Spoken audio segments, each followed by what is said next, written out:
So I am actually not talking about leaving Las Vegas. That's just a very famous planning book. But I will be talking a lot about different things. I was asked to speak about certain things, which is what I will try and restrict my talk to tonight. It's in logical break points, so I can end it at any time if you look bored. So tonight we're going to talk very briefly about giant hairballs, growth management, future infrastructure, and a New Deal. I want to go over the giant hairballs because it's a bit what you see over at the side of the room here tonight, and I urge you to talk to some of our staff later on about our Transforming Planning Initiative. And that is all about giant hairballs. Giant hairballs, if you want to see a really good management book, get this book, Orbiting the Giant Hairball. It's about life at Hallmark Cards in the conservative city of Kansas City, and how for years you would open up a card from Hallmark Card that would say, "I am sorry for your loss." There was never any creativity. A man wanted to create a creative element to the company, so he looked at all those hairs, those layers of hairs that were Hallmark that stopped you from being creative, and he convinced them to let him create his own little creative group. And then he quickly learned that he had to create his own hairball. Because as creative people wanted to be so creative, Hallmark would have severed them. And this book is what that's about, and what's over here today is about what that's about. And believe it or not, I was in Chicago 3 weeks ago, drinking at a bar, and there was this elderly lady beside me all by herself, so I started to talk to her. And guess where she had worked in 1961? Freaking Hallmark Cards. And I didn't tell her about the book. I said, "How long you were there?" She said, 9 months. I said, "Why did you leave?" And she left for the exact reason in that book. I couldn't believe it. So anyway, giant hairballs. I want to first talk about the organization which I lead and which my staff are part of. It's over 1,000 people. We actually regulate taxis. Next time you're in a taxi, think of us. We do building inspections, building licensing, building operations, property assessment, business licenses, building permits, inspections, development permits, and oh, by the way, I also do planning. That's the org chart. And I challenge anyone who leads a business to tell me their org chart is as complex as mine. And you think mine's complex, wait till you see Brad Stevens, head of corporate services. I don't know how he does it. What are we working on? Well, we're trying to change our processes to provide certainty, look at faster processing, free up staff time to do more of the neighborhood engagement we need to do, and look at more common approaches citywide. We actually have 17 bonusing systems for density in the city, believe it or not. And so this is a diagram of the way we do things on the left, the way we're proposing to do things on the right, to come up with, get rid of bonusing and create what's called an incentive system for zoning in downtown. And we're hoping to unveil this at Council or PUD in April, where we say, yes, you can build as big as you can on the left today, but you can't unless you start looking at things like affordable housing, green buildings, plus 15 networks. And we list all these incentives that the builders will be able to choose from in order to get their density back. And this is one way we're going to start trying to get people to provide more things and work with the communities to decide what it is that's important to you. And let me tell you, this system works like you wouldn't believe. We're working on our processes. So some of you in this room are engaged in this currently. The staff at the side are talking about this. Currently, we do things on the left. These are pages from the Orbiting the Giant Hairball book. We are in a decision tree where we worry about the process to get to the point. It's like climbing a mountain. What we want to do is turn the mountain upside down. And we all want to get up in the plum tree. We all want to be up there together chewing away on the plums, talking about how great everything is going to be, and we want to worry about the orange word. It's all about outcomes. Currently, my staff are somewhat handicapped. Do you know there's 450 different licenses you can pay for, or fees you can pay for in my agency? 450. That's not right. Absolutely not right. What we want to do is get away from that and think about what is the outcome you as community people want. And can we get to the outcome and not worry about the process? Is that a possibility? And there's a municipal development plan. And earlier in the week, someone from UDI called it the Bible. I'm not sure it's the Bible. I think it's more on the equivalent with the Ten Commandments. And that great document helps us. What we try to do is balancing between the short-term and the long-term interests. What's good for some versus good for all. We're that line in the middle. And we have to determine if we're in balance, are we effectively managing change, and are we achieving the best outcomes. Yes, incomes is important too. I got my T4 slip just before I came over here. It's like on my mind. The best outcomes. Think about things that have happened in your own neighborhood. and think about whether the process got you to a better outcome. I cannot think of almost any place I've ever worked where a longer process actually resulted in a better outcome. The best example of this is the CBC building on Front Street in downtown Toronto. If you want to see process to its worst, go see that. So, the transforming planning stuff you see at the side is currently, we've taken in applications for new projects to actually go through this framework of rethinking about how we process applications. And we've got the applications in. We're going to be starting that. We got an infill project, a multi-mixed use project in a greenfield, which is terrific, more sustainable, a multi-mixed use established area one, and one that combines land use with development permits. Very important.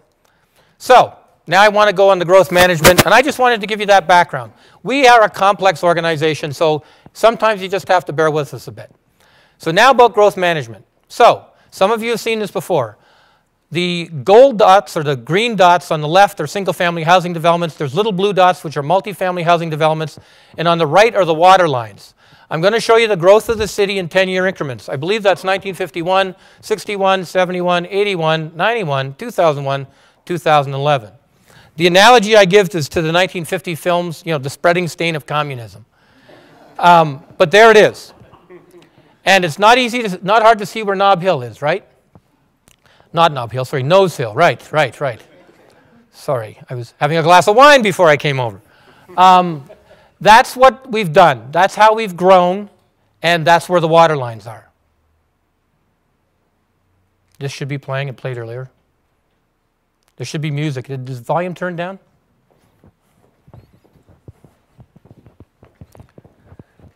Okay, so it's not playing properly.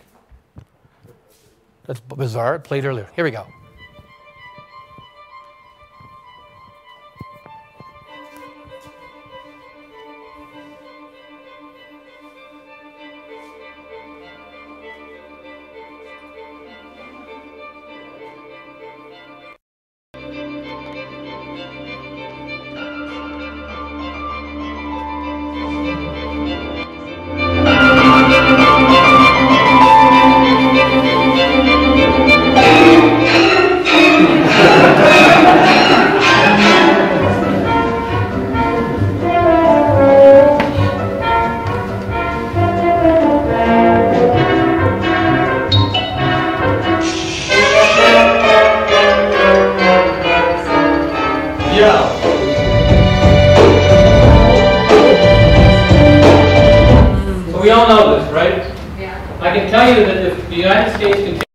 It did in consuming farmland, that in the next 20 years it will consume areas larger than the state of Illinois and Wisconsin.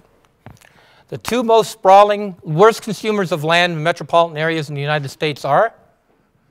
What metropolitan areas do you think are consuming land at the worst rate? That's density per acre consumed. Anybody? Who? You're all wrong. Cleveland and St. Louis. Two cities. My city, St. Louis, that lost 514,000 people in 45 years, is the second worst consumer of land. Not the city, the county. So sprawl is a concern, and we're going to talk about this. So there's all the areas of the city we've actually planned. We have these ASPs, the area structure plans for the greenfield areas, the area redevelopment plans for the inner city areas. We have 54 of those, 32 of those. The average age is 16 and 17, about the age of the time you want the kids out of the house. And the time to prepare them is 14 months and 2 years. So that adds up to 86.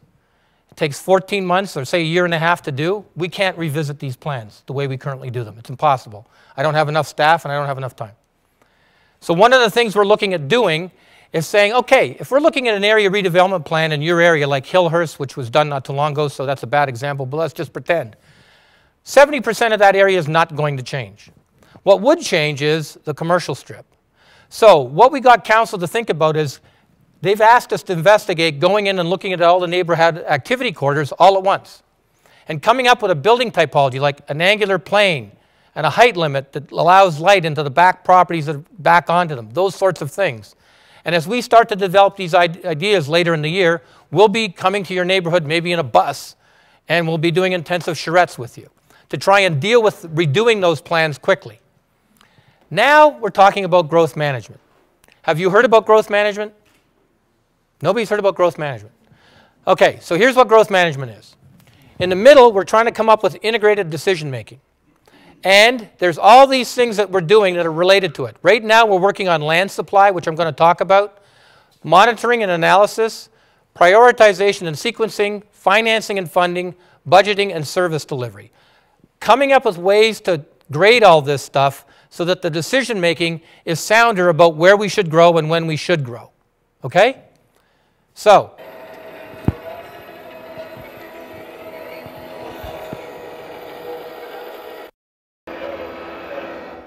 right now, this is the area north, well, there you see. Part of that growth management process is we looked at the 40 top development sites in the city, big greenfield areas, Chinook Mall, and council endorsed 9 criteria, of which underneath we had all these ranking systems. And we actually evaluated and ranked them so that they actually came out with scores. And there were winners and there were losers, as there are. It's not like grade school, everybody's a winner. It actually is a ranking system. And it's a logical ranking system to help council decide where we should grow and how we should grow. Now, that creates some challenges for people who own land that were not at the top of the list. It also gets into things like this is the new development north of the airport, and we actually see a 4-story condo going in next to a cul-de-sac. That's actually a good thing. Higher densities, they live close to the airport, I'm sure and they sold like hotcakes. Who would have thought this, right? 3 years ago, probably nobody would have thought that was possible, but they're selling like hotcakes. So one of the things we've been doing is actually ranking how growth should occur. So, as part of this process, up came a suggestion by a group of developers that they should be able to pay my department to do plans to open up their area for development. So, while we were trying to create a system where we could grow logically and think about where we're going to grow, my staff and I didn't think we should be going out into areas and planning them now where we don't have a hope and heck of getting servicing there for 15 years. Because we're just going to have to do the plan again. Because in 15 years, it's not going to be the same. I can tell you that right over here in I forgot the name of this area. West Springs, thanks. That wasn't too hard, was it? West Springs, there's a plan there that's like 2.5, 3 years old. We already need to redo it. Because things have happened out there already. So we're saying we don't really want to do all these things out here because it's too early. However, the council has asked us to go back on March 18th to show how we could implement a system where you as a property owner out here could come in and say, what's it going to cost me to have you do the plan? Whether I hire staff to do it, whether I hire a consultant outside to do it, and we do the plan. Now, that ASP, that area structure plan, is currently the gate for determining whether development will proceed and we'll have to start financing the infrastructure. If we do these plans now, we're going to have to kick that gate down to a lower level probably, something called an outline plan. And so on March 18th, we're going to council with a long report to talk about how we could make this happen. And it's not going to be easy. It takes 4 months to hire somebody. It takes 4 months to hire a consultant. So we're working on that now, but on March 4th, there will be a public hearing. Because under that municipal development plan, we cannot start work on any of these areas unless they are shown on the first map in the municipal development plan. And to amend the municipal development plan, you have to have a public hearing. That public hearing is on March 4th. On March 18th is not a public hearing. If you were there, you would not get to speak. But you could hear what the debate was. And I urge you to participate because this is a very, very major topic. So, land supply. The municipal development plan says we should maintain a 30-year supply of developable land, a 15-year supply of planned land, and 3 to 5 years of service suburban land. So we know what service land means. Planned land means we've thought about it and we're working on it. And this one means we've actually got some stuff in place where things could happen. Now, this is the chart that shows how much land we've planned to develop. It's right there now. The red represents the new plans we're currently doing. The blue represents the 2 areas that the council has directed us to start under the developer pay you to do the plan scheme. And then the yellow is the other 5 they're suggesting we should do. The red line and the green line show the serviced land and the land that has zoning. And what you can see is the land we're planning to build on is getting way, way ahead of the land we can actually have serviced. And the gap is growing astronomically. And so the debate is, should we be doing this if we can't close this? Okay? So let's look at that. Now, my staff were heavily trashed not too long ago by someone in the development industry. We've stopped all suburban land development was the claim. I would be interested in your opinion after you've seen the next few slides. Currently, the purple and the green areas, purple and green, there's 6,000 hectares of approved and in-processed land being planned. Okay, approved and in process out here in the green fields. There's 2,002 hectares of land that on March 18th the council may decide that we should be doing. That's the, that color. Okay? That adds up to 8,200 hectares of land. That's 10% of the city land area, and it represents at our current building out and forecasted growth rates 20 years of available land. Yet the claim is we are stopping suburban development. There is also 1,620 hectares of suburban greenfield that is already serviced that is unbuilt on. We just opened up something like land for 60,000 new residents up here in, is it Gunfight at Keystone Ridge? Some of you heard me say this. I've never worked in a place before where every neighborhood sounds like a Zane Grey novel. Now we look at the developed land supply, what I call the nodes and saddle ridge, nodes and corridors. We have now closer in the established areas where the infrastructure already exists, we have about a 47-year supply based on current growth rates for 84,000 units and land for 48 million square feet of commercial space, which is a 15-year supply. Yet the claim is we are stopping suburban development. Going with the developed land supply, one thing that Calgary has not done in the past is when they talk about land supply, when you read in the paper that we're getting slammed because we don't have enough land available for development, we have never taken into consideration the land that exists in the established areas, the surface parking lots. The land where the building value is assessed at less than 50% of the value of the land, a pretty good indication that it may go at some point.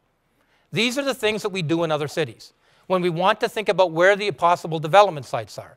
So my staff, for the first time, are looking at vacant land and parking lots, that what I just said about the less of the assessment value of the land. They're looking at land capacity where the density is already available but underbuilt, and where we already have infrastructure capacity where you don't need anything.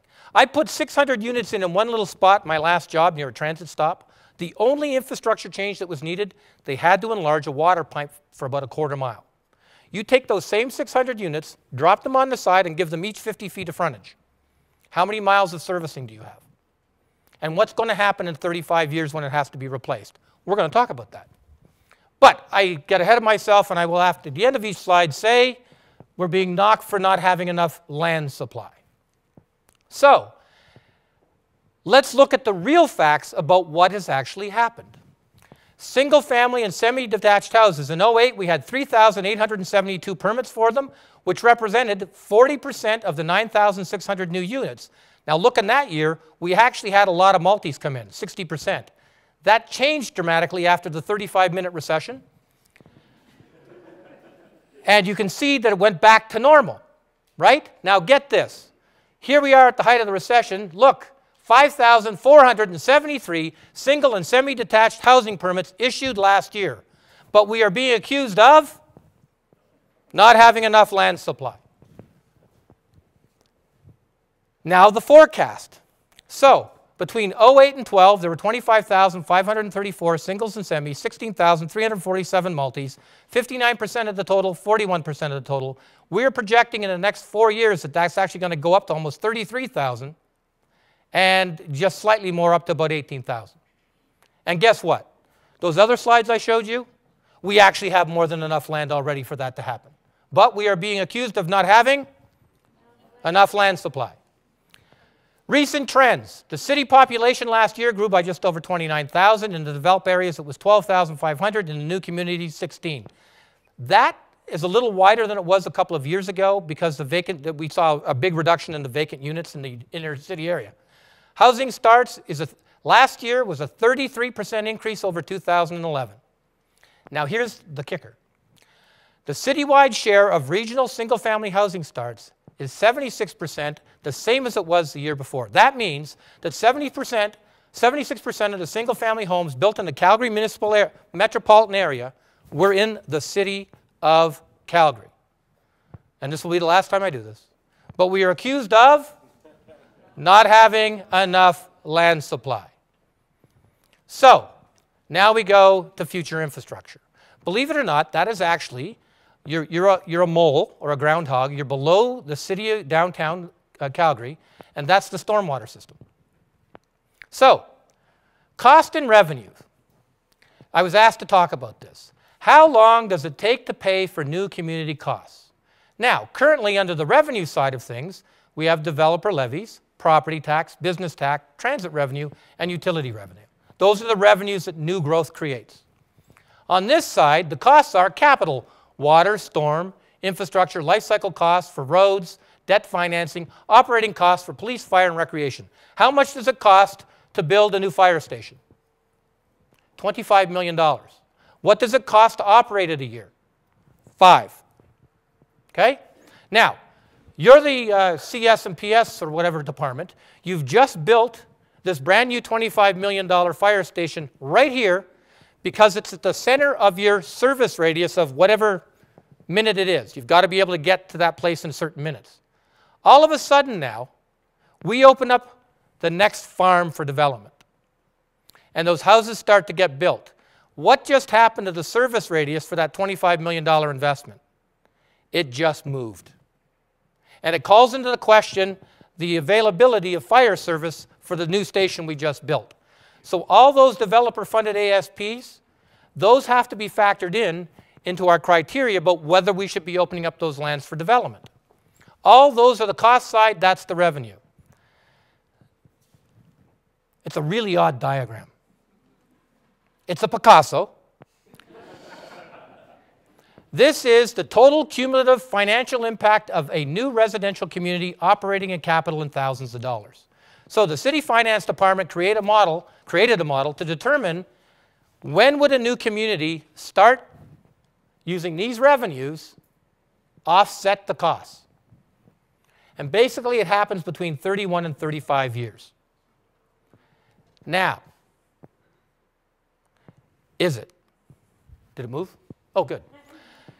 That's only if the revenue from the new community stays in the new community. You know that saying, keeping with the Vegas theme, what happens in Vegas stays in Vegas? So, pretend you're the new community. You all own a house. You're all paying property tax. You only get to this happy place if every one of the cents of your property tax stays in your community. Meaning, your revenue is not being shared to provide shelter for a homeless person. It's not going to improve the road outside this window, or the storm sewer, or the airport tunnel, or the recreation program in South City. This only happens if all the money that's generated stays in the community. So in reality, that's not going to happen. And so you do need the libraries funded, we do need the zoo, we do need the water treatment plants, we do need our major parks, and we do need a transit system. So when we say that it pays off in 31 to 35 years, it doesn't. And the developers, and some of them here today, will tell you that they pay those levies. Drove my Chevy to the levee, but the levee was dry. Well, let me tell you, in the United States, not a lot of people are driving the Chevys to the levee because the roads have fallen apart and they can't afford to replace them, which we'll get to in a moment. But those lot levies are for capital costs, not for life cycle replacement costs. So, how long does it take to pay for new community? The most important thing is the initial capital and the build speed. The sooner it gets built, the more taxes it generates. However, the killer is if you're not building non-residential, meaning commercial uses, it's going to take a lot longer. And I'll get to that in a moment. If it's purely residential, the potential to pay off is nowhere near as great as if there's commercial uses there.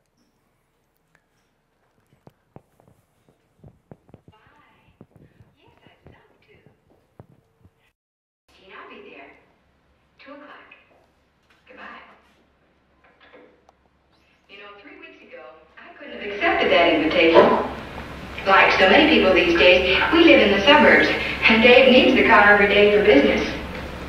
When he was gone, I was practically a prisoner in my own home. I couldn't get out to see my friends, couldn't take part in PTA activities. I couldn't even shop when I wanted to. I had to wait till Thursday night after Dave brought the car home. But that's all changed now. 3 weeks ago, we bought another Ford. That Dave is a super guy. She went from being a prisoner home to having the freedom that a Ford gives you. But this is a very telling 1956 commercial.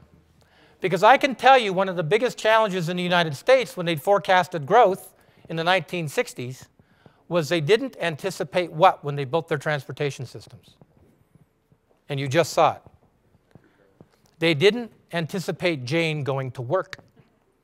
And as a result, in places like where I just came from, the transportation network has completely collapsed. But that wasn't my point in showing the commercial.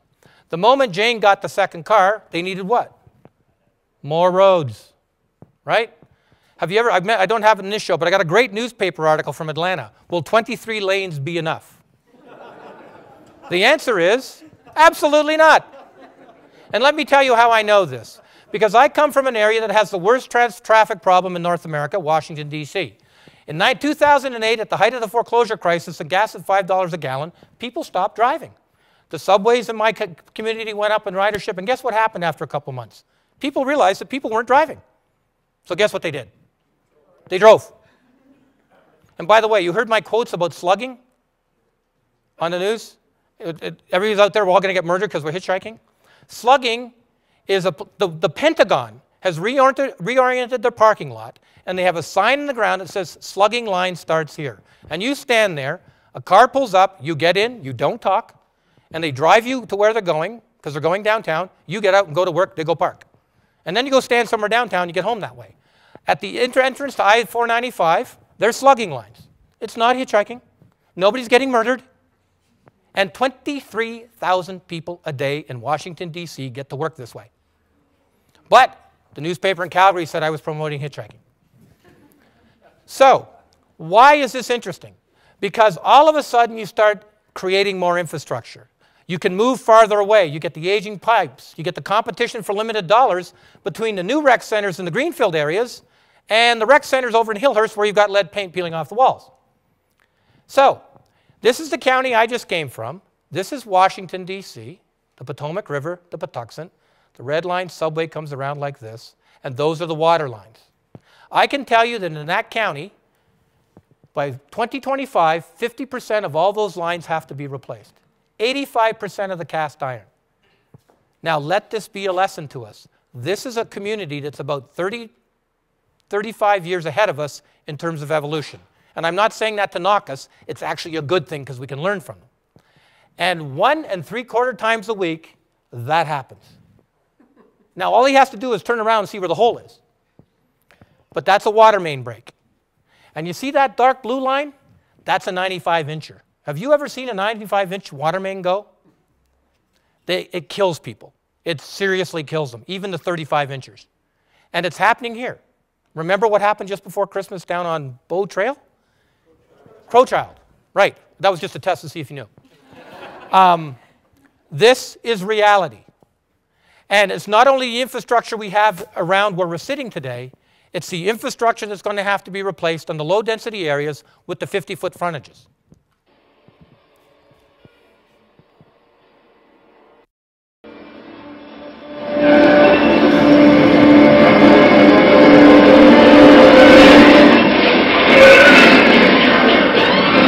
I mean, wonder why American went bankrupt.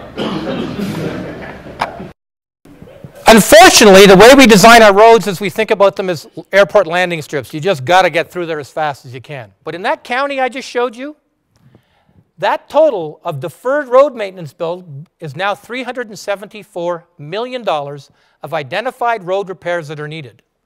Last year they budgeted $17 million. Do the math. And guess what that is all about?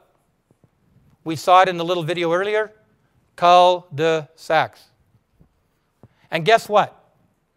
You'll never raise the property taxes enough on the houses fronting on those cul-de-sacs to pay to replace the infrastructure in front of them. It's just too expensive. But everything points to Chestermere. And I had no idea that grown men actually wore their hats like that. The sad part about this picture is this guy actually got dressed for this photograph. And hopefully he's not in the crowd tonight. His poor kid there is going to look on this for 25 years and say, that's my father? Chestermere, the bills will come due in 25 years. Now, a moment ago, I said non-residential uses get you sooner to break even, correct? How much non-residential uses do they have in Chestermere? 5%. I'll bet you is it 5? I think it's 5. Yeah. They are in serious trouble when all that infrastructure for the single-family homes has to be replaced. Because in Canada, you can only raise you can only get your taxes from property taxes. And we'll get into that in a moment. This is not the way Crowchild was supposed to look going over by Eau Claire. What I did was I took, what does that say? Glenmar. It's one of our interchanges in South City, and I superimposed it on top of Eau Claire. Look at how much land it chews up. But how does the city get its revenue? By developing the land, not by consuming it for roads.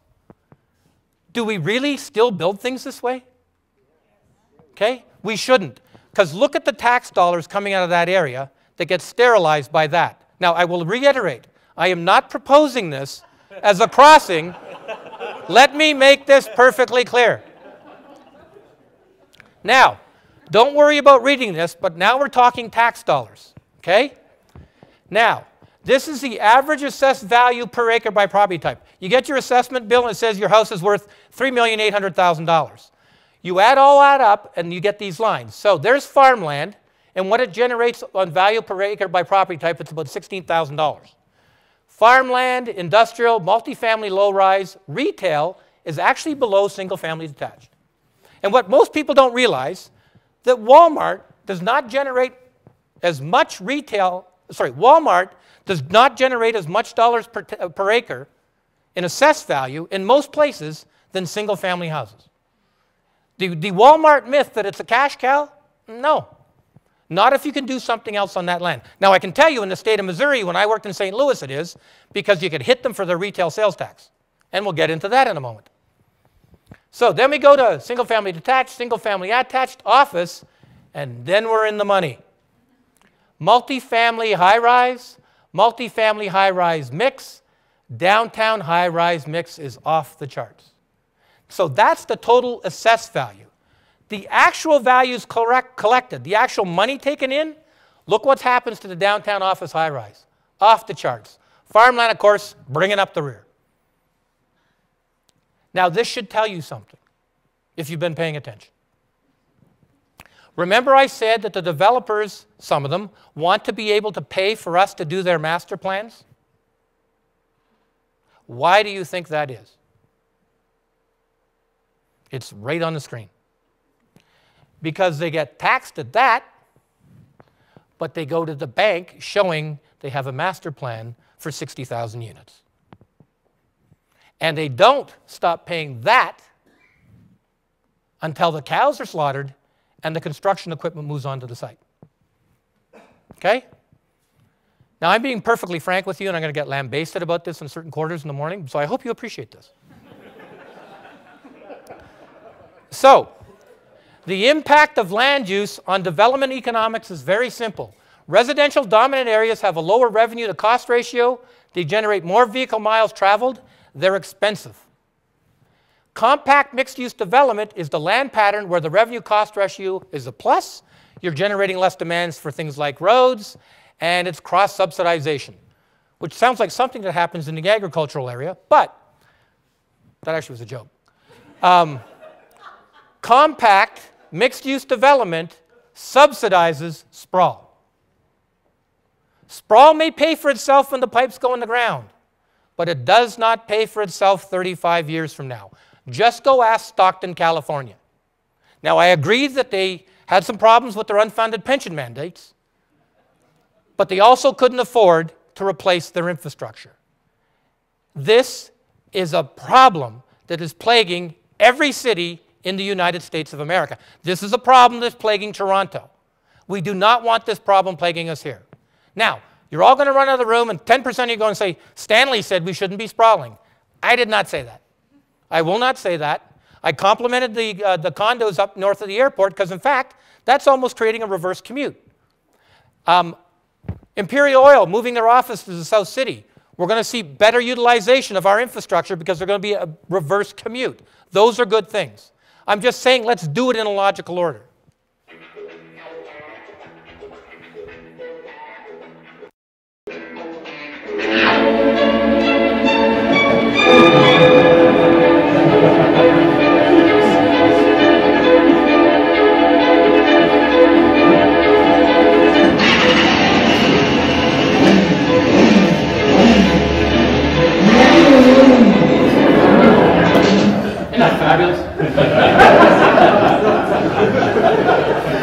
Has nothing to do with what I'm talking about. Actually, it does. I actually have a BMW motor. What I show that video for is, can we supersize what we've already done? Can we take the little table of infrastructure and supersize it? You do that by building at higher density strategically where you can, and you do it as soon as you can. To start building up that revenue base, to build up the war chest as our infrastructure bills come due. Now, I can stop this show now, or I can talk about the New Deal, which gets into the questions about charter reform. Who wants me to stop? Don't be afraid. Okay. Well, you do, you can go. I'm kidding. So everybody knows who he is, right? You get the joke here? Franklin Roosevelt, New Deal? Okay, good. For those younger in our audience, so I'm going back to assessment, all right?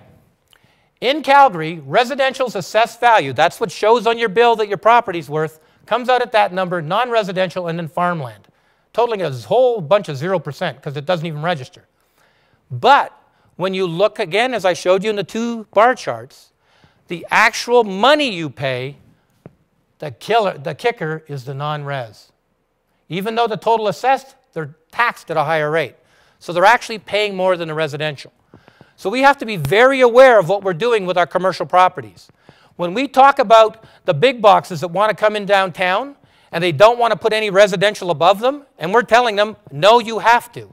It's because we want to mix it and make it sustainable. When we look at greenfield development and say we'd really like some non-residential, this is also what it's about. It's not just about the stuff you learn about, you got to have walkable communities. It's about dollars. And I'm going to give you an example. That's where I lived for 3 years in a place called Silver Spring, Maryland, on a red line subway stop. That property sits in the same size property, that house, which is 600 meters away. Now, in the United States, governments can generate taxes many, many ways. So when I tell you that Stockton, California went bankrupt, they went bankrupt and they had a lot of ways to raise revenue, not just property tax. If it was just property tax, they would have been bankrupt 20 years ago. That's the problem for us in terms of what we can raise. Where I lived, there was the assessed value, $32 million for the condo, the house at $810. It actually went down to about $610 during the recession. Property tax generated about $350,000 a year. This went down to about $6,000. But in Montgomery County, like in St. Louis, like in Pittsburgh, like in San Francisco, you pay an income tax to the city. 1% of your gross income deducted against your federal taxes comes up to about 0.6. So in that building, they're probably generating about $287,000 a year in income tax to the city. This guy generated about $2,000. In the States, you pay a recordation tax when like a land transfer fee, but it's astronomical. The house I just sold in Washington, $17,000. The house was only worth $595. 9 units for sale there. That house hadn't sold in now 16 years. And you start to see the revenue stream that this generates that this doesn't. And in the county I just came from, 97% of the residentially zoned land is for those. It's unsustainable.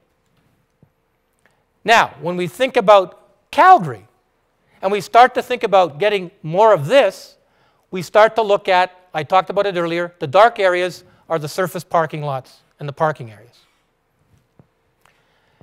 Do you know what tax increment financing is? It's actually allowed here, and East Village is doing it. It says that right now in East Village there's not much there, right? It's not generating a lot of tax. But over the next 15 to 20 years as it builds out, it starts generating tax dollars. Tax increment financing says we will capture the increment between what used to be and what is tomorrow, and we'll use that money to build infrastructure and stuff in the area. So here was an area of St. Louis heavily distressed. This building, believe it or not, was vacant for 25 years. And we used tax increment financing to help a lot of things I'm about to show you. So basically what it does for a city, you don't have any money. You do a tax increment financing district, you project out what's going to happen there with the revenue streams over 23 or 25 years, and now all of a sudden you've got $100 million that you can borrow against, if a bank will believe you. And you borrow against that money to start getting things going. So in this area, we did an art museum, a cultural institution, renovated commercial areas, just by identifying all the projects and multiplying out what the revenue streams were going to be. So this shopping mall, look at this. It captured property sales tax or property tax at $300,000. We could apply a sales tax there, which was half a cent, came out to $415,000. That's the employees there paying income tax. Utility tax, $545,000.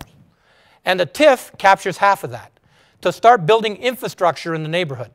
Once we start investing in the infrastructure, the private developers will come in and begin to develop. It's like an incentive. It's a show of good faith. Here's another way of doing it. This is what's happening in the area you're about to see down this. This is the third highest grossing per square foot retail area in America, and it's a piece of crap. It's a 6-lane road that everybody wants to go 60 miles an hour on. A guy came to the public meeting in a wheelchair and said he'd been hit crossing it in his wheelchair. Who mows down a guy in a wheelchair? Nothing happened here during the biggest building boom in 2005 because nobody wanted to cancel any leases. The moment we went in and hit them with a special taxing district and upped their zoning to allow all those buildings you're looking at in the model, and telling them when you build for every 100 square feet you build of commercial, you pay 10 cents to a special tax. For every unit you build, you're going to pay me $4,500 for that unit as a special tax, in addition to the taxes you're already going to pay. But we promised to use that money to build the infrastructure in that neighborhood. The developers, within 1 month of me passing the planning and the zoning, I had the 3 largest development applications in the county's history, and 7 of those buildings are being built. And let me tell you, the United States is still in recession because we made a deal with the community and the property owners to make it work. And they were only too happy to be taxed to do it. In fact, the property owners put together $4 million and created a media campaign to help me sell the concept of strategic growth at a subway stop. We can do this here if we have the tools. Anybody ever been there to Bryant Park in New York? Do you know that the properties facing the park pay a tax because they face the park? And that money goes to help program the park. Because when they built the park, the real estate values went up on the adjacent properties. They started increasing all the rents. And we call that value capture. You're capturing the value that accrues to a private landowner as a result of a municipal investment in infrastructure. So, this is the purple line, light rail line, just north of DC that I was working on between 2 subway lines, this line and this line. We're going to connect them. Obama actually mentioned this in the State of the Union 3 years ago. By the way, the big difference in the United States is you listen to the State of the Union because it actually impacts you. It's really quite amazing, and the subject for another day. It's quite fascinating. But we're trying to get this built. We already own the land. We bought it years ago. It's a rail now, or it's a bike trail. Now the bikers don't want the train, of course. But we actually looked about, just like up here, there's no money for this. We looked at value capture. The increase in value, both locally and at the state or provincial level, that would accrue from building that. So, here in Canada, we get utility taxes, we get property tax. But the same places get property tax, mitigation fees, land transfer fees, building permit fees, special taxing district revenue, impact fees, energy tax revenue. We get it all down there. Gas tax even. The state, tolling, vehicle repair tax, vehicle registration tax, motor vehicle tax, state property tax, titling tax, income tax, motor vehicle assessment, and increase tax. We actually looked at that rail line and said, if we went a half mile on either side and projected out what all these revenues generate in there over the next 25 years, how much money would it generate? This, by the way, is the model of the light rail we were going to put in.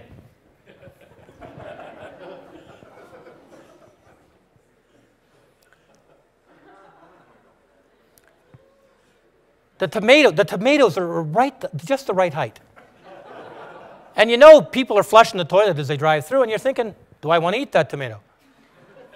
But here's the real impression of mixed use.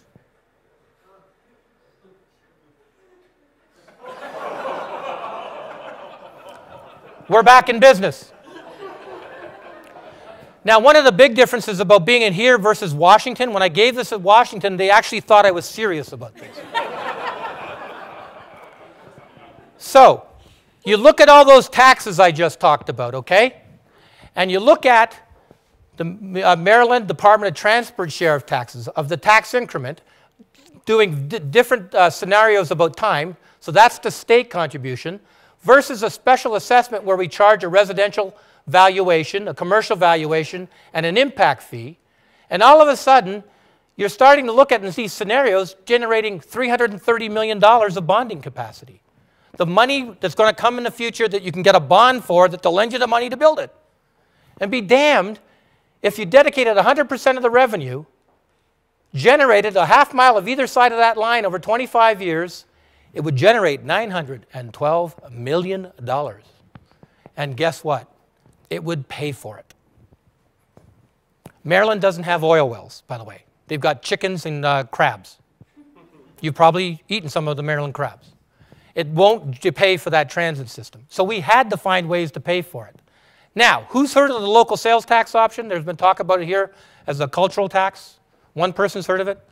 I can tell you I've been involved in 3 campaigns for this. And basically it says to a community, you go into the poll on November 4th, and there's a ballot there, and you're voting for candidates, and then there's a question. Do you agree to a 1/4-cent sales tax on all goods over $5 to fund a school improvement tax? To fund an extension of the light rail? To build a public library? To replace the water mains in this area? And you vote on it. And if it's a yay vote, then the tax gets impacted. So in St. Louis, we got a 1/2-cent sales tax to fund the light rail.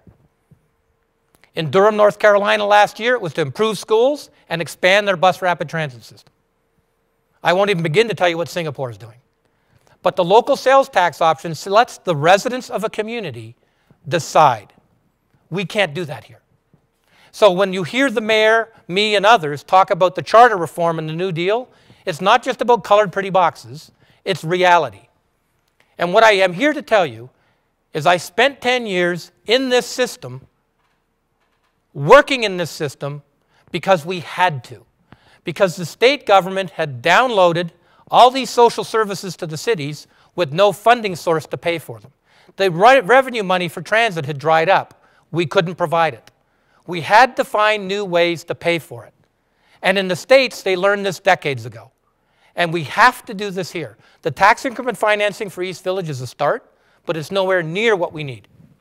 Now, it's not just new taxes. Remember what I said, it's about capturing value. If we build a new South LRT, property values are going to go up. It's already happening on the West LRT. It's capturing some of that back. So, wrap up. It's not an urban versus rural versus suburban question. Oh, got to turn it up. Husbands say he is basically more urban or rural. Kathy? I don't know what they mean.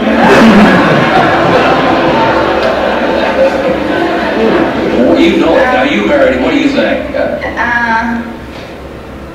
Heck, he's urban. He's urban. Yeah. How long has he been that way? About 2 months. 2 months. Do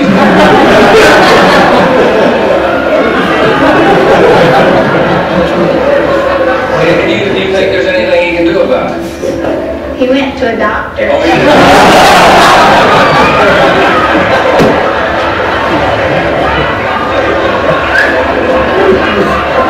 Did the doctor give him anything for his urban?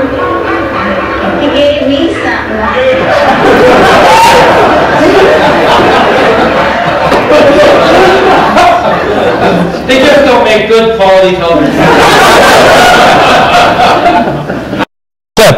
But the purpose of showing this is it's not urban versus rural versus suburban. Everybody's in this together. We need to grow. We need to grow in the green fields. We need to grow downtown. We need to grow in South McLeod. The Trans-Canada Highway has got to be better than it is. But we just have to do it in a logical way. So, does development pay for itself? The impact fees we collect today are for the capital costs. The future servicing replacement costs, they don't get there. Some municipalities, and there's one in Alberta, is starting to set revenue aside today to pay for the infrastructure demands 25 years from now. That's a hard thing for politicians to do. And I don't mean that as being facetious. It's actually very hard to do, especially when you have needs today. So the question that we're doing with and grappling with now is how do we best manage growth? So we're branding it Next City. Next City is over here on the left. You're going to be seeing a lot and hearing a lot about this in the next few months. And that's what we're going to define where we're trying to get to. Questions?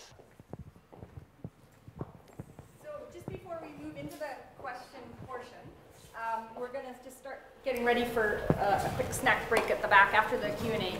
And I'm just going to ask you, just stand up and ask your questions, but we're going to have, I'm supposed to be saying that into this device. And the reason is I was about to explain to you that we need to either have Rollin or myself repeat the question so it gets captured over there in that recording device that Chelsea has going over there. So if you can stand up and ask your question nice and loud, and then Rollin, if you wouldn't mind just repeating it into your mic there, and then we'll let her rip and have a little break after the Q&A. So, any questions? Yes. Well, I know that certain people would scream bloody murder, but a renter in an apartment within a mile of downtown, and I go everywhere by bike.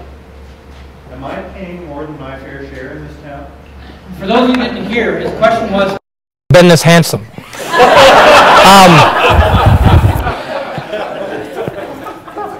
He's renting about a mile from here in a high-rise, mid-rise? Low-rise. Low-rise. And he rides a bike. Is he paying more than his fair share?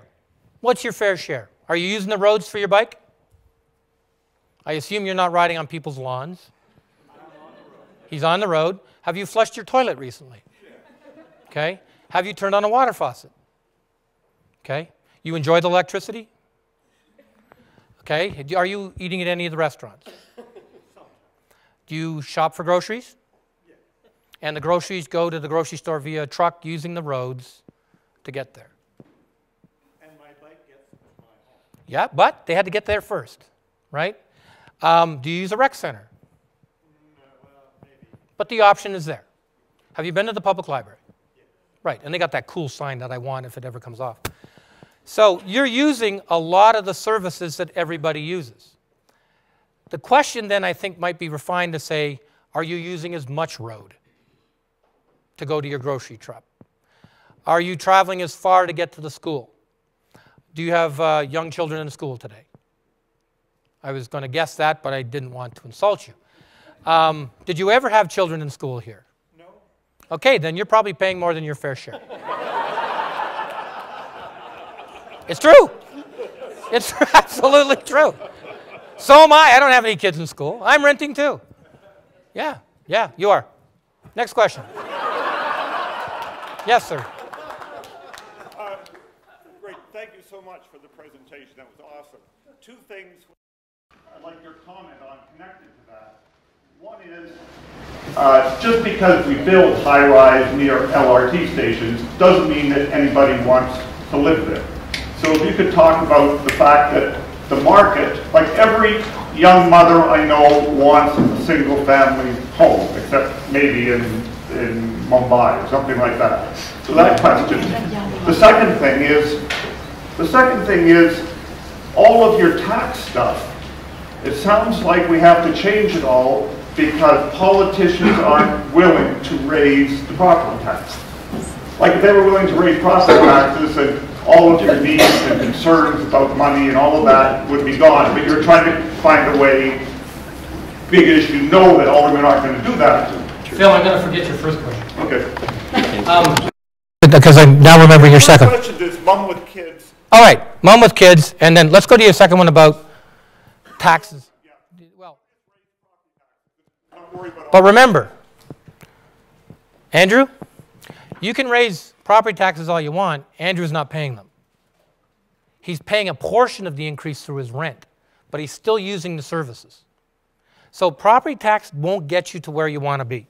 It just won't. And one of the great things about a sales tax is it treats everybody the same, right? I was being a bit facetious, but not. He doesn't have any children in school, so he's paying a disproportionate share. Yeah, I think so. But we all benefit, in theory, from education, right?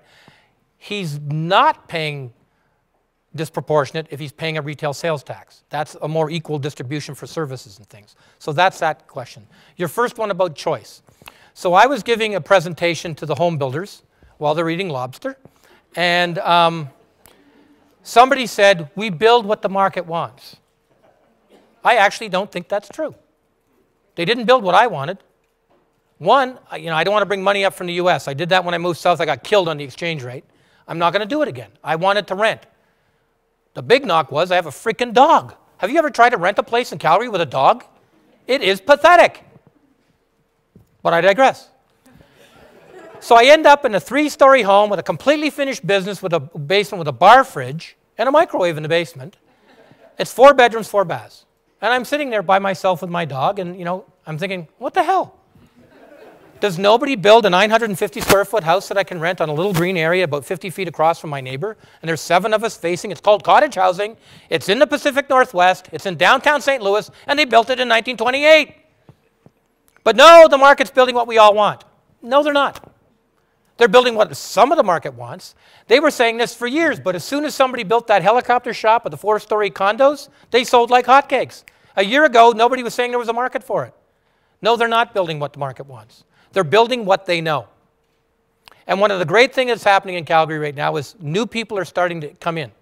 So when Mattamy Homes came in up in the northeast corner, and they said we want to build 3 new types of houses, and your zoning doesn't allow either one, 3 types of houses that I've been dealing with in the States for 10 years and go back 20. The townhouses with the garage and the deck on the garage and no backyard, please give me one. I have to carry a lawnmower, and I have a very bad back, down 6 steps to cut a piece of grass half the size of that stage. And then I got to go down another 6 steps to the side of the house, up the side, up 4 steps to the front to cut about another half of that stage. I don't want to do that. But our zoning wouldn't permit a higher density suburban development. So we worked with them to make it happen. The market is changing. We need more people from outside of Calgary to develop in Calgary. And I'll get lambasted for that too, but it's true. The gentleman in the red shirt was next. Thank you. My name I'm a member of Dragonfly Co-Housing, and we are building something different in Calgary. But I have 2 questions, one for you and one for everybody else. My question to you is, would we build the city any different if we had a predictably rising price on carbon? And secondly, if anyone in the room has any opinion on climate change, whether it's happening or not, or if you think it's good, bad, or ugly, I've started a website to survey Canadian opinions on climate change. It's carbonconversations.ca. Thank you. Yeah, so you do co-housing? Yes. Yeah. I did my first co-housing in Toronto in 1981 and a half. Co-housing is a different type of a concept in a community like Calgary. It's a tougher sell. But you have somebody doing something different that once it begins to gain traction, more people will become accustomed to it. Another great thing about Calgary is we're attracting immigration from places of higher density.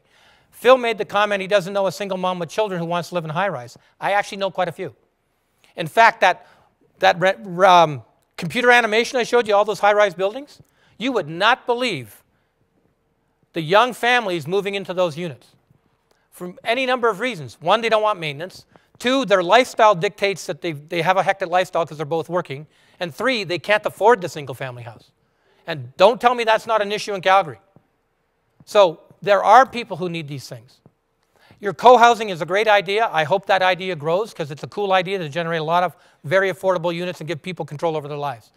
Oh, and on carbon, if I may, I was working in my last job. I got a grant from the Environmental Protection Agency, and we were actually looking to, instead of doing, in my last job, when a new building came in, you modeled it on the number of car trips it generated. It was all about car trips. We were actually going to be the first to, instead of modeling traffic by car trips, to model it by carbon emissions. So we were actually coming up with a model that said this building at this height with this kind of floor space generates this many trips. The building, remember, more emissions from buildings than from vehicles, right? Everybody knows that? Buildings are the worst emitters of carbon. And cars, that whole package, we would actually model the amount of carbon it generated as opposed to the congestion on the road.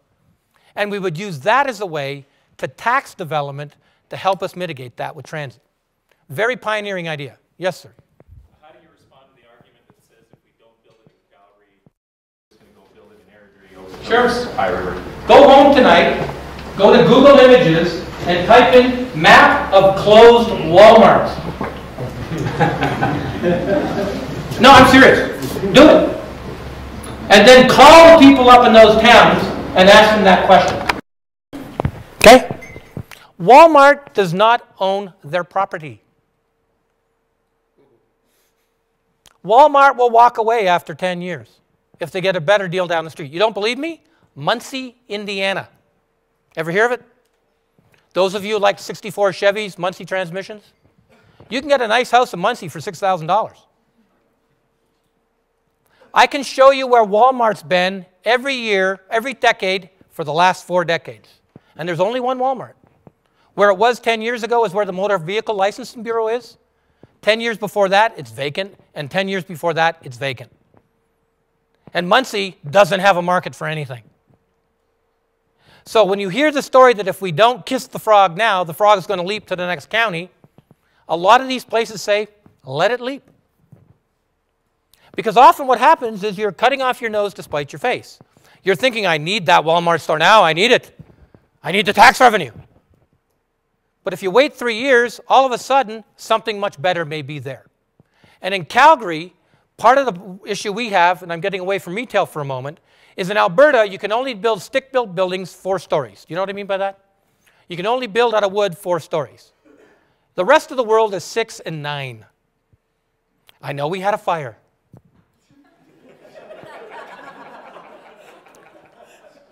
But lots of construction sites have fires. The buildings weren't finished.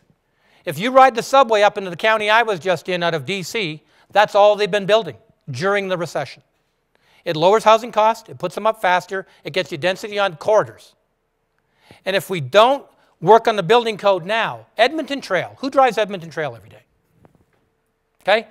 You get up to the top of the hill, you're blasting up north, you get past Trans-Canada Highway, you're looking around and saying, my God, this is horrible. You stop at the little Italian place for that great bread. Right? You may stop at the gas station further up because it's 111.9. But other than that, do you remember anything beside the place that looks like it's covered in cow spots and the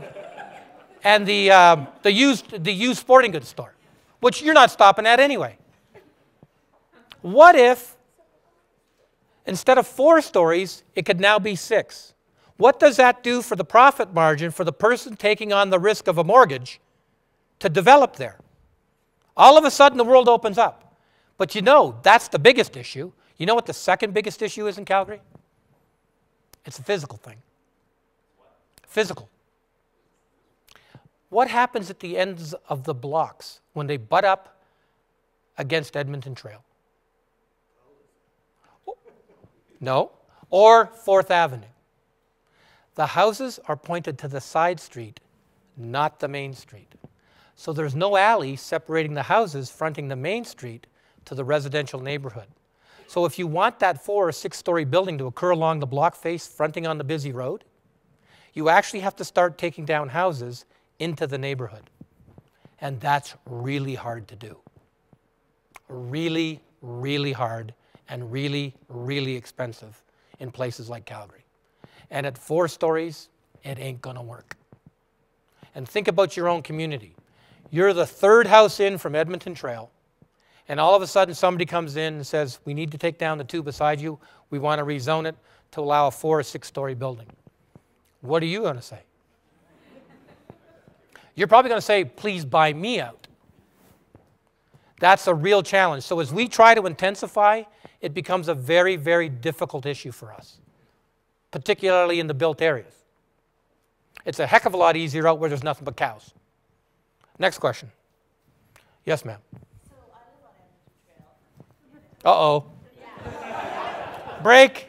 Exactly, and actually we've developed potential visions for creating a Main Street along Edmonton Trail. So what I'm hearing is definite hindrance problem. You got it. My question is, what are you going to do to help us with that? Well, let me turn that back to you. This is a great case in point, because one of the things we're starting to talk about is how to engage communities in what they want. But remember, I can't think of the number of engagement exercises I've had where the communities wanted, the sun, the moon, and the stars. But the economic reality is nobody will do it. So let's talk. How many houses are you in from Edmonton Trail? I'm right on Edmonton Trail. I live in co-housing and we're right on Edmonton Trail. Would you sell out to somebody who wants to build a 4 or 5 story condominium? Well, we're a 3-story one at the moment. Okay. We wanted to go higher because we wanted to have higher density in our co-housing community, but because of the rules we weren't allowed to go higher. See? At 3 stories, they couldn't go higher. So they're at 3 stories. Nothing is going to happen to their building. Nobody's going to buy it. It's already at 3 stories. It'll cost too much to buy, and they won't recoup enough out of it to make it worthwhile. Your building's going to be there for a long, long time. That's good. Yeah. Now, let's talk about getting services to you. How many blocks up from TransCanada are you? At 30. You're at 30s? You're quite a way. You're at 15 blocks up? Now, that's a long ways, because when you start to think about attracting commercial development into an existing neighborhood, and you think about the TransCanada and Edmonton Trail intersection, that's the prime intersection in that neighborhood for retail. And it's not that prime yet, or somebody would have done it, right? And now you start going every block north, and you start to look at what's shifting. There's not a lot of market up where you are for retail, because there's other sites that are better to do that'll have a higher rate of return. What we have to be careful of in your neighborhood is what happens to the buildings along Edmonton Trail and how they transition. And there's lots of communities you can go to in Toronto and to a lesser extent here, a little bit down in South Macleod, where you get the nail salons and the tattoo parlors. And in fact, what's south of TransCanada Highway on the east side? Some of those houses have turned over. I still don't know what that one is with the funny truck that parks in it. But you're in a tough location. Because I'm in a tough location and I'm 1 block from TransCanada at 29th Avenue Northwest. Not much is going to happen there for a long time, because there's so much that can happen further south, closer to TransCanada. Is this a follow-up? Or is this a different subject? We want to build a streetcar. Of course you want to build a streetcar. Absolutely. I'd love to have one too. Why don't we all have a streetcar? We should all have one. And it should be no more than 10 people on each car. You would like a streetcar. We're going to be studying Edmonton Trail versus Center Avenue. But remember, it's got to generate something. And one of the challenges to Edmonton Trail is, we've just had this conversation about how could Edmonton, remember we talked about it. You invest in municipal infrastructure like Bryant Park, and you start taxing the buildings facing it to help you pay for the park. You build a streetcar, like the West LRT, you want to look at what happens at the nodes to see if you can recapture more property tax to help you pay for it. How much are you willing to have your property tax go up to get that LRT?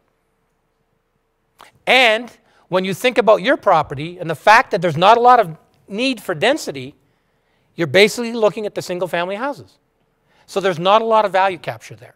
So as we think about our funding mechanisms, we have to factor this all in. It's not just ridership.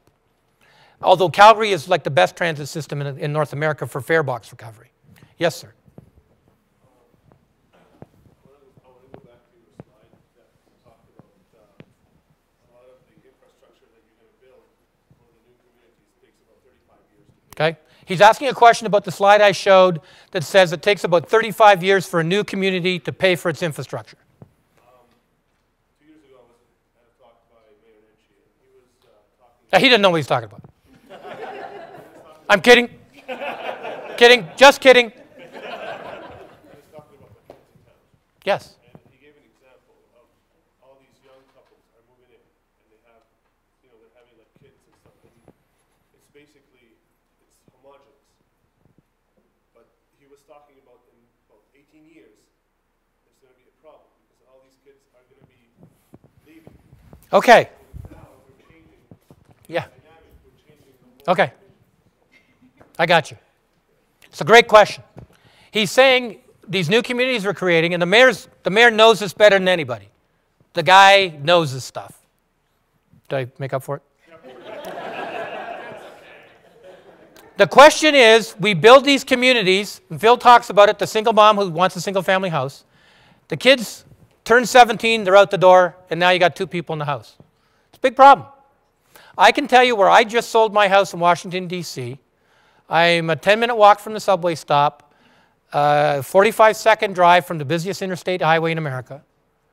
And I can tell you on my street, 8 houses sold within 2 blocks in the last year. The average time period that children had been in those houses was 23 years. No kids had been in any of those 8 houses for 23 years because everybody was old, including me and the people who were there before me.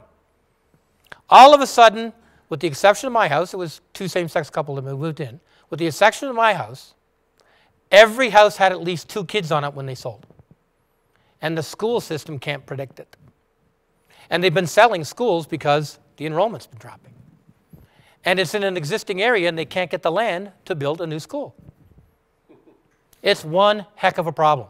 And in fact, in the county I came from, the NIMBYs were saying it was all the new condos causing the school overcrowding. It had nothing to do with it. Those 600 units in the 3 buildings I talked about earlier only generated 18 kids. It was the turnover in the single-family housing market. And you have hit the nail on the head, sir, because this is a problem plaguing many communities as the single-family houses turn over, as people age out of them, move on to seniors' residence, whatever, downsize. It's a tremendous challenge, not just for the schools, but for the rec centers, etc. Phil and I did a tour of West Hillhurst, and I think I heard that the minor hockey league program there has gone up by, was it 215 kids or 150 kids in the last 4 years? All these things have an impact. Follow up? Yes? You showed that in 35 years we will start getting revenue. No. So in that slide, at 35 years, if all the taxes generated by that community stay there, we would start to get revenue. But in reality, just like you, the people who pay taxes in Mahogany, the money goes to general revenue, it gets distributed around the city. So it will actually take longer than that time, but in that time period, we will be getting revenue for them. But it won't be covering what it costs to put them there for a long time. Next question. Yeah. Sorry? I heard a voice. Oh. One more question. Go ahead. I'm wondering how you would leverage cities' heritage infrastructures in order to increase urban density. Ma'am, I worked in St. Louis for 6 years. 514,000 people left the city in 45 years. It's only 62 square miles. They lost 65% of their population and 67% of all their businesses. You could not buy a big screen TV in the city of St. Louis. 27% of the city is vacant. One of my employees had lost both her teenage sons to gunfire. Okay? Inner city America, the single largest cause of death of African American males under the age of 27 in the United States is gunshots. And how did we turn the corner? In a metropolitan area of St. Louis, where the population has not increased in 40 years. Heritage preservation.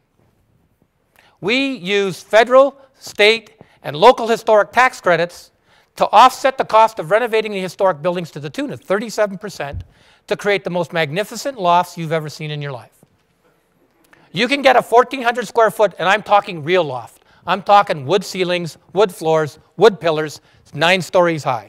Better than anything in North America, and complete intact blocks. That 9 years ago, my staff were turning around demolition permits for, and they were parking dump trucks in. In 6 years, we put 5,000 units in a 12-block area in old abandoned shoe factories using historic tax credits. And the rural people, and let me tell you, Missouri is no different than Alberta. It's the urban versus the rural. Except in Missouri, the rural demand. They have more votes.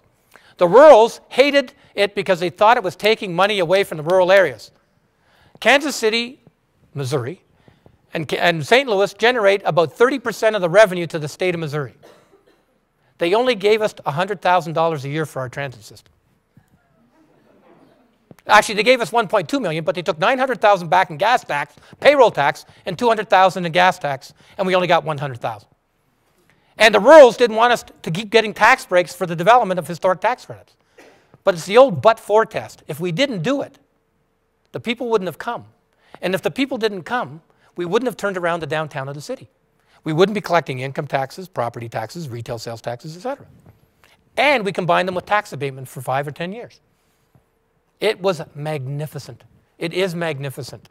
But it's an education to the province to say we've got to do things differently. Because if we hadn't done it, it would be still the hellhole it was 10 years ago.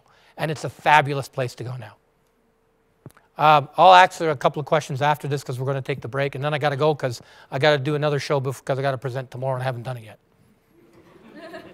Thanks. You had a question.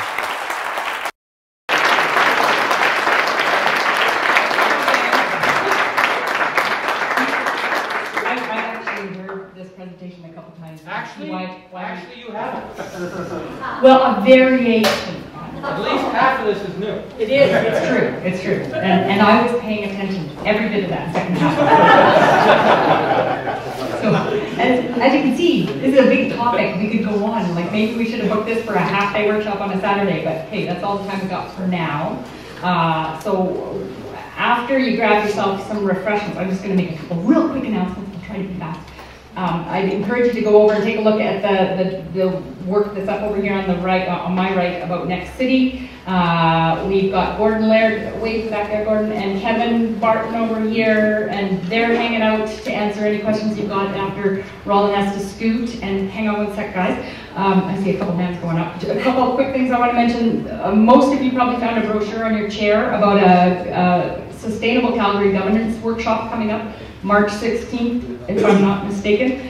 And if you didn't grab a brochure, go talk to Noel over there on the right. He'll tell you a little bit more about it. We have our own workshop coming up on February 27th on the future of planning. It's already waitlisted, and this one you have to register for. So if you want to get on there, give it a shot. If you get enough people on the waitlist, maybe, just maybe, we'll go look for an even bigger room. We've already doubled up once. So we'll see if we have to do that again. So watch the website for that. Watch the website for the next meetup coming up in March. We'll confirm all the details. Another one probably in April. And are these questions that you guys... Okay. Oh, sorry, yeah. What we recorded tonight, all us keen volunteers, give us a few days to pull it all together, and then we will post this on our website, we hope, barring technical difficulties. Cross your fingers. And... Yes, sir? One quick one. Rollin, when is that public hearing that you suggested we might be interested in? It's March 4th. The public hearing on March 4th is about designating the areas that some council members have thought should be opened up where the developer would pay us to do their plan. So that's a good place if we support and buy into what you've been saying. It's a good place for us to reflect that. Eh? Or if you disagree with them. Good. Yeah, and there will be some... Hold on. If you're disagreeing, the hearing's on March 5th. For those of you who are able to get into the February 27th workshop, we'll be going into some of the stuff that Rollin's been talking about in a bit more detail, just the whole ASP thing, how it all works, and what the impact of that is. So there'll be lots of information about that too. And people here, Bob, wave your hand back there. Bob is a really interesting guy if you have questions about that nitty-gritty stuff and you can't get up to Rollin or any of the city guys, go chat with Bob about that. So, have a cup of tea, have a juice, have a glass of water, make a friend, have a cookie, ask your questions. Thank you so much for coming up, you guys. It's great to see this many people interested.